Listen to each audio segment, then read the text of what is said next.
Congress party 70 assembly की seat लड़ी बिहार में, 70 सीट कांग्रेस लड़ी, 70 में से कांग्रेस 19 जीती, बचे कितने 51 में 2 मंजिल छीन ली उनके पास से, बचे 49 में कांग्रेस पार्टी जो 49 सीट बचे उसमें से 36 सीट पर बीजेपी जीती, 36 सीट पर। और इन लोगों को इतनी शर्म नहीं है कि मंजलिस पर उंगली उठा के बोलते हैं कि हम बी टीम में वोट काटे। अरे तुम नाहल हो।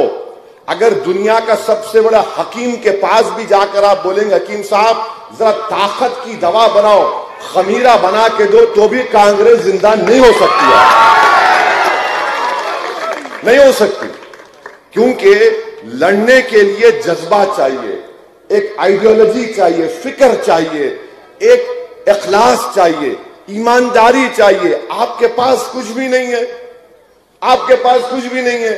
तो वहां पर अगर आज बिहार में बीजेपी और नीतीश कुमार की हुकूमत है तो ये कांग्रेस को 70 सीट दिए।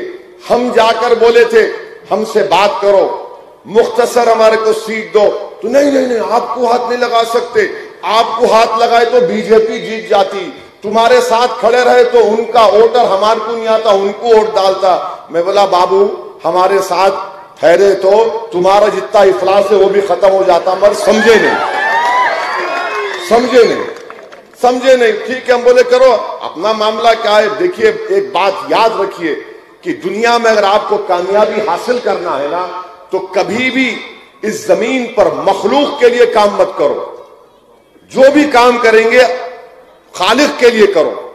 मैं किसी मखलूक को खुश करने के लिए काम नहीं कर रहा हूं। मैं किसी इख्तिदार की कुर्सियों पर बैठने वालों के डर से या उनके खौफ से या उनको खुश करने के लिए काम नहीं कर रहा हूं। इसीलिए अल्हम्दुलिल्लाह अल्लाह सुब्हानहू व तआला हर इंसान के दिलों का हाल जानने वाला है और अल्लाह नियतों के मुताबिक कामयाबी अता करता है। आज मंजलिस जो लड़ाई लड़ रही है वो हिस्सेदारी की लड़ाई है। वो हम चाहते हैं कि इख्तिदार में हमको हिस्सा मिले। हम ये नहीं चाहते कि कुर्सी पे जाकर बैठ जाएं। हम ये चाहते हैं कि कुर्सी होगी, एक नहीं होगी, 2 कुर्सी होगी। अगर केसीआर एक कुर्सी पर बैठेगा तो दूसरी कुर्सी पर आपकी तरफ से असदुद्दीन ओवैसी बैठेगा और आंख में आंख डालकर मजलूम आवाम के मसाइल की बात करेगा। मगर बीजेपी को समझ में नहीं आ रहा। अच्छा, तीसरा कोई आके बोल दिया कि यहां पर रोहिंग्या है। मैं तो कल ही बोला 24 घंटे का टाइम दो, 1000 नाम बताओ होटल लिस्ट में, वो भी नहीं बता सकते, कुछ नहीं बता सकते। किस किस को पकड़ पकड़ के लाके उतार रहे हैदराबाद में। उन्हें आ रहा, इन्हें उतर रहा, उन्हें एक बात, इन्हें एक बात। अरे भाई साहब ये बल्दिया का इलेक्शन है और आप यकीन जानो इंशाअल्लाह ताला बीजेपी की दाल नहीं गलने वाली है। ये मकसद क्या है इनका कि लड़ाया जाए, लोगों में एक किस्म का दुश्मनी पैदा किया जाए। 6.5 साल हुआ तेलंगाना बनकर।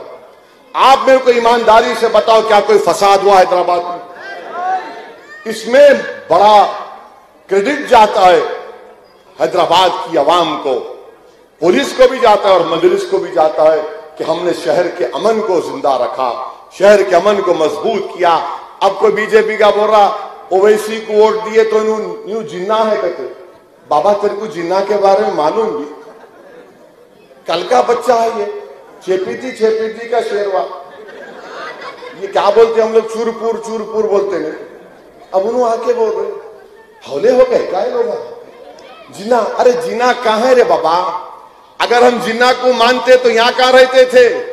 हम तो जिन्ना के पैगाम को ठुकरा दिए। हमने कहा कि हम जिन्ना के पैगाम को नहीं मानेंगे।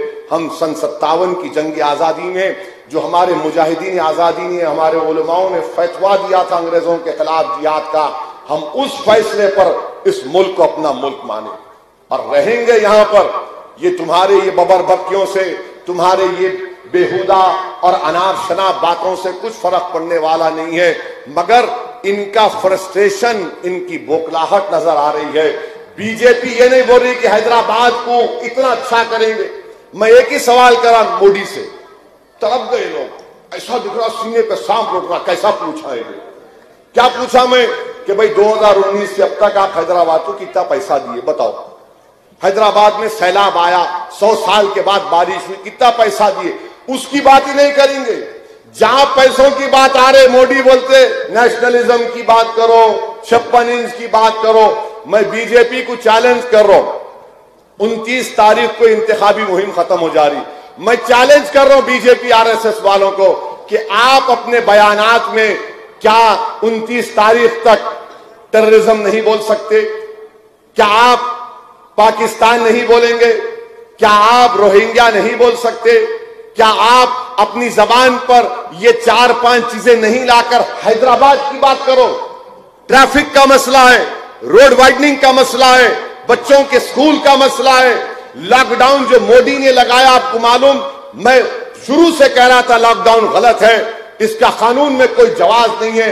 लॉकडाउन की वजह से, नरेंद्र मोदी के गैर कानूनी लॉकडाउन की वजह से कितने लोगों की नौकरी चले गई मालूम आपको? इनफॉर्मल सेक्टर में 10 करोड़ लोगों की नौकरी चले गई, 10 करोड़ नौकरी की, लाखों लोगों की तनख्वाहें कम हो गई। इस पर बात नहीं करेंगे बीजेपी बात करेंगे ओवैसी। यानी जो कोई भी गुफ्तगू शुरू होती है टीआरएस की, कांग्रेस की, बीजेपी की, मजलिस से शुरू होके दूल्हे भाई पे खत्म होती है।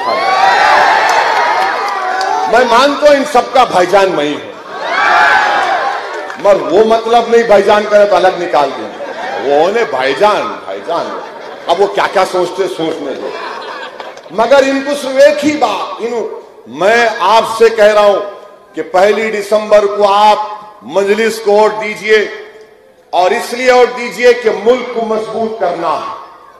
मुल्क में जो दुश्मन है, जो मुल्क को कमजोर करना चाहते हैं, उनके खिलाफ आप मजलिस को वोट दीजिए। भोलकपुर की तरक्की के लिए मजलिस को वोट दीजिए। हैदराबाद के अमन को बरकरार रखने के लिए वोट दीजिए। हैदराबाद की इस गंगा जमुनी कंपोजिट कल्चर को मजबूत करने के लिए मजलिस को वोट दीजिए। और आप इस बात को जान लीजिए कि यह हैदराबाद है, यहां की उर्दू भी मुनफरिद है, यहां की उर्दू भी मुनफरिद है। आप जाकर कहीं पर, बिहार में कई मरतबा हमारे लोग गए थे, वहां जाकर बोले नको नको नको नको, वो बेचारे बिहार के लोग बोले क्या बोले साहब, बोला इन्हों बोले नहीं, अच्छा वो सवाल।